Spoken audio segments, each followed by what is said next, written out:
ini? Alhamdulillah luar biasa. Alhamdulillah. Sebelum kita memulai pelajaran, silakan berdoa dulu dipimpin oleh Trimullah. Bismillahirrahmanirrahim.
Pertemuan kali ini kita akan belajar tentang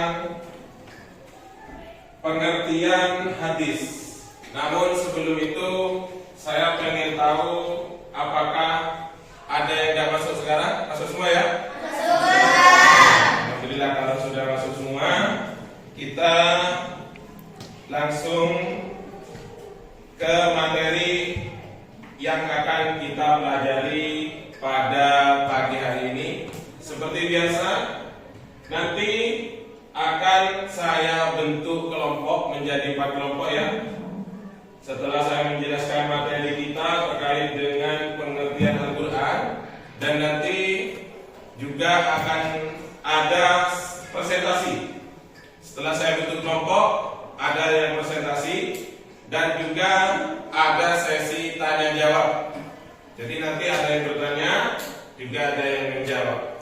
Jadi tujuan memahami apa itu hadis dan bisa mengetahui macam-macam hadis, bahkan fungsinya hadis. Itu yang menjadi tujuan pembelajaran pada pagi hari ini. Baik, silakan buka bukunya. Buku paketnya itu juga dibuka. Sambil melihat di depan layar. Sekarang modul apa? Untuk materi Al-Quran hadis, hidup menjadi terarah dengan berpedoman pada Al-Quran dan hadis. Oke, yang pertama, kita perlu memahami di sini pengertian hadis. Bisa dilihat? Pengertian hadis di sini menurut bahasa atau menurut secara lughat, yaitu artinya baru. Bisa diartikan juga mudah cerita dan riwayat dari Nabi Muhammad SAW. Tapi di sini hadis itu ada perbuatan dan ihwalnya. Ini menurut ulama hadis. Sedangkan menurut ulama usul, hadis itu segala perkataan Nabi, perbuatan dan takrirnya yang berkaitan dengan hukum syarak dan ketetapan. Pertemuan yang kemarin itu kita membahas tentang Al-Quran. Jadi sekarang kita membahas tentang hadis. Selanjutnya, di sini hadis itu ada beberapa macam. Ya, di sini ada 3 macam hadis. Ada 3 macam hadis. Yang pertama, hadis qauliyah. Apa hadis qauliyah? Hadis qauliyah itu hadis yang berupa ucapan yang diucapkan oleh Rasulullah. Itu sampai sekarang dikenal dengan hadis qauliyah. Yang kedua, di sini adalah hadis fi'liyah. Hadis fi'liyah itu adalah hadis yang merupakan perbuatan Rasulullah pada waktu itu, sehingga tertulislah dalam sebuah hadis kalau Rasulullah ini pernah seperti ini, pernah seperti ini. Itu disebut dengan hadis fi'liyah. Yang terakhir di sini adalah hadis takririyah atau ketetapan, yang mana di sila sholat disuruh meniru Rasulullah, itu fi'liyah. Salat itu kan perbuatan. Ada berdiri, ada ruku, ada sujud dan seterusnya. Jadi di situ contohnya hadis fi'liyah, yaitu sudah. Oke, lanjut. Sekarang memahami hadis, bagian hadis. Di dalam hadis itu ada istilah sanad. Sana dijelaskan hadis yang disandarkan kepada Nabi berupa perkataan, perbuatan, takbir maupun sifat beliau memiliki 3 bagian. Yang pertama itu sanad. Apa sanad? Sanad di sini dijelaskan. Sanad adalah silsilah orang-orang yang menghubungkan kepada matan hadis. Jadi sanad itu di depan itu kan. Di depannya hadis kembali lagi ke atas. Dari sini, di sini kan hadis itu. Lah di sini hadis. Di sini ini yang disebut dengan sanad. Di depannya ini ada.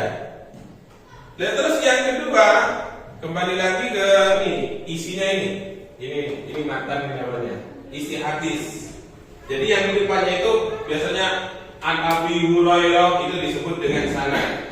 Dan kalau matanya ini. Terus yang terakhir itu rawi. Rawi adalah orang yang menerima hadis kemudian mengumpulkannya dalam suatu kitab. Rawi itu biasanya di sini saya tulis ya. Di belakangnya ini di belakangnya ini misalkan al-yadul ulya min yadis sufla. Nah, ini baterai sudah mau habis. Kuat masih ya? Oke, lanjut. Di belakangnya ini biasanya ada rawi hadis rawahu, itu biasanya hadis. Oke, lanjut. Bagian-bagian hadis sudah. Yang ini ya fungsi hadis. Apa gunanya hadis? Hadis itu yang pertama mengumpulkan hukum yang telah disebutkan di dalam Al-Quran. Jadi di dalam Al-Quran itu ada hukum, fungsinya hadis. Selanjutnya membatasi keumuman Al-Quran. Membatasi keumuman Al-Quran. Kalau Al-Quran itu umum ya, tapi kalau hadis ini lebih bersifat rinci itu. Yang terakhir menetapkan hukum yang belum disebutkan dalam Al-Quran. Makanya di dalam kalau minggu yang kemarin hukum atau sumber hukum yang pertama orang Islam itu adalah Al-Quran. Yang nomor 2 itu adalah hadis. Jadi di sini fungsinya hadis itu di sini tertulis sebagai pedoman dalam kehidupan keluarga rumah tangga, pedoman dalam kehidupan bermasyarakat, yang keempat pedoman dalam kehidupan berbangsa dan bernegara. Yang terakhir sebagai hakim atau menyelesaikan masalah. Jadi di dalam Al-Quran atau di dalam hadis atau yang lain, kita ada permasalahan di dunia nyata. Bagaimana penyelesaiannya? Maka disinilah cara memfungsikan Al-Quran dan hadis dalam kehidupan. Jadi kalau kita misalkan tidak ada jawaban untuk menyelesaikan masalah, jadi disinilah ada. Kita cari solusinya di sini. Oke, selanjutnya ini sudah selesai. Dari awal hingga akhir, mulai dari pengertian hadis, macamnya hadis, bahkan fungsinya hadis. Jadi sekarang saya akan bentuk kelompok ya. Jadi di sini kelompok 1, kelompok 2, kelompok 3, dan kelompok 4. Oke, dari sekarang silakan bentuk kelompok, nanti per kelompok ada yang presentasi di depan. Silakan bentuk kelompok.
adalah presentasi. Kita mulai presentasi yang pertama dari kelompok 1. Silakan kelompok 1 ke depan. 3 anak untuk mewakili. Sini ya. Ya, sini.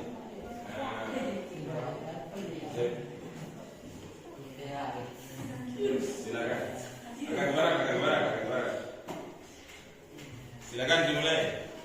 Pengertian hadis. Dalam pengertian bahasa, kata hadis memiliki arti sesuatu yang baru, yang dekat dan berita. Dalam pengertian istilah, hadis adalah segala sesuatu yang datang dari Nabi Muhammad SAW. Sebelum atau sesudah diangkat sebagai Nabi dan Rasul, yang berkaitan dengan ucapan, perbuatan, dan ketetapan. Sudah? Oke, kasih tepuk tangan.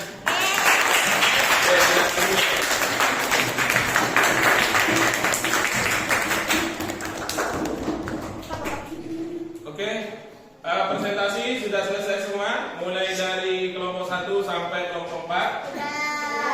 Sekarang waktunya atau sesi tanya jawab. Mungkin pertama kali ada yang mau bertanya? Oke, dari kelompok 2, silakan pertanyaannya kelompok 2. Sebutkan contoh hadis qauliyah dan fi'liyah. Sebutkan atau berilah contoh hadis qauliyah dan hadis fi'liyah. Berarti yang tadi kurang jelas, silakan. Hadis qauliyah, al-yadul ulya khairun min al-yadis sufla. Tangan yang di atas lebih baik daripada tangan yang di bawah. Ini contoh dari hadis qauliyah. Ada enggak contoh yang hadis fi'liyah? Hadis fi'liyah, kullu anni manasikakum. Ambillah daripadaku cara-cara engkau melakukan Oke, haji. ini sudah, kasih tepuk tangan untuk terima kasih.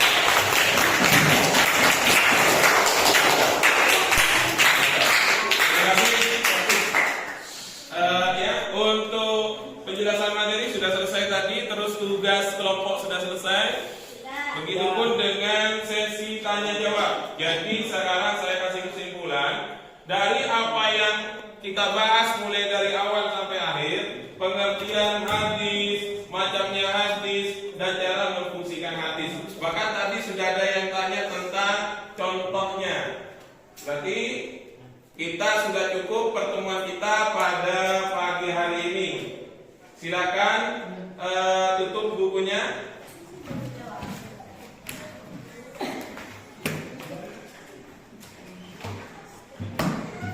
Ini ya, pakai tutup dengan surat Al-Insyirah ya. Oke, kita tutup pertemuan kita pada pagi hari ini dengan pembaik.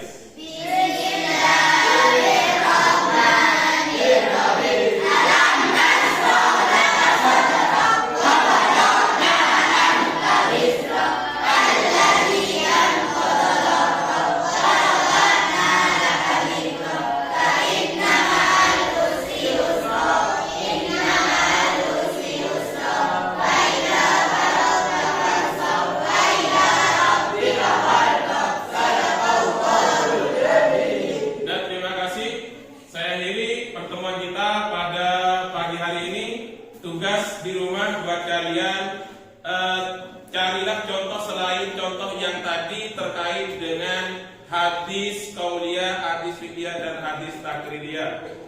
Apa itu tugas di rumah ya? Terima kasih. Saya Iris. Wassalamualaikum warahmatullahi wabarakatuh.